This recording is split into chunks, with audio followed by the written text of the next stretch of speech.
Monsieur Rochon, bonjour. Aujourd'hui, vous voulez nous parler du pire ennemi de l'investisseur. Et ce pire ennemi-là, eh bien, ce sont les investisseurs eux-mêmes. Donc, je vais vous demander tout d'abord de préciser un peu ce que vous entendez par ça. Bien, d'abord, je partirais de l'étude que Dalbar a fait à chaque année, puis qui mesure le rendement des investisseurs dans principalement les fonds mutuels, l'investisseur non institutionnel. Et si on regarde les 20 dernières années, le S&P 500 a fait à peu près 10 par année, donc 9,9, mais l'investisseur individuel a fait environ 5,2 par année. Donc, c'est une différence, c'est presque la moitié du rendement du S&P 500. Puis ça ne peut pas s'expliquer par des frais de transaction, des frais de gestion des fonds mutuels, là. Donc, il faut vraiment qu'il y ait une autre explication. Puis cette explication-là, on pourrait l'appeler, là, c'est un problème comportemental. Les investisseurs font souvent la mauvaise chose au mauvais moment. Ils détiennent leur fonds pas assez longtemps. Je pense en moyenne, le taux de détention, c'est environ 3 ans. Donc, ils n'ont pas assez un horizon long terme.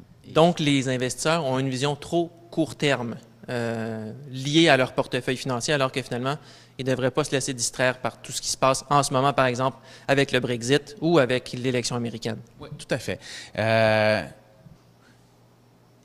On a des bons rendements parce qu'on possède des bonnes compagnies et on les possède longtemps. On laisse les compagnies nous créer de la richesse. Si on les possède 2-3 ans, c'est souvent pas assez. C'est une petite période là, de vie là, de 2-3 ans pour un portefeuille. C'est vraiment, ça prend plusieurs années des fois pour récolter là, ce qu'on sème quand on fait des investissements. Il faut laisser le temps puis pas se laisser distraire par des choses. Puis je prends souvent des exemples un peu extrêmes, mais plusieurs gens ont oublié ça. Mais en 1955, le président Eisenhower a eu une attaque cardiaque. Bon, il s'en est remis, là. Mais il y a eu un malaise et le Dow Jones a perdu 6,5 en une journée, là. T'sais, ça serait l'équivalent aujourd'hui d'une baisse d'à peu près 1200 points sur le Dow Jones. Imaginez les gens qui ont vendu en 1955 des très bonnes compagnies parce que le président a eu un malaise. On pourrait retourner à 1989, mais il ne fait pas si longtemps que ça. Je pense que le Dow Jones a perdu presque 7 en une journée parce qu'un deal avec United Airlines pour un leverage buyout n'avait pas fonctionné.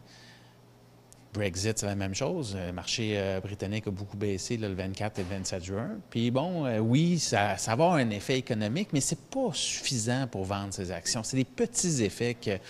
Il va y avoir des hauts et des bas, il va y avoir des plus et moins, mais au bout du compte, si on possède des bonnes compagnies, toutes ces choses-là, c'est futile puis c'est des pertes de temps. Donc, si je comprends bien, ce serait quoi, selon vous, la période de détention minimale ou en tout cas une période de détention acceptable à vos yeux là, pour arriver à profiter pleinement de la création de richesse là, des entreprises que l'on détient en portefeuille? Bien, évidemment, ça varie d'une compagnie à l'autre, là. Nous, comme expérience personnelle, on détient nos titres en moyenne 7 ans. Donc, 7 ans, c'est presque un cycle économique. Puis il y en a que ça fait plus longtemps que ça. Il y en a que ça fait 10 ans qu'on a en portefeuille, là. Tu sais, je prends l'exemple de Disney, par exemple, qu'on a acheté en 2005. Donc, ça va faire 11 ans, là, en septembre 2005.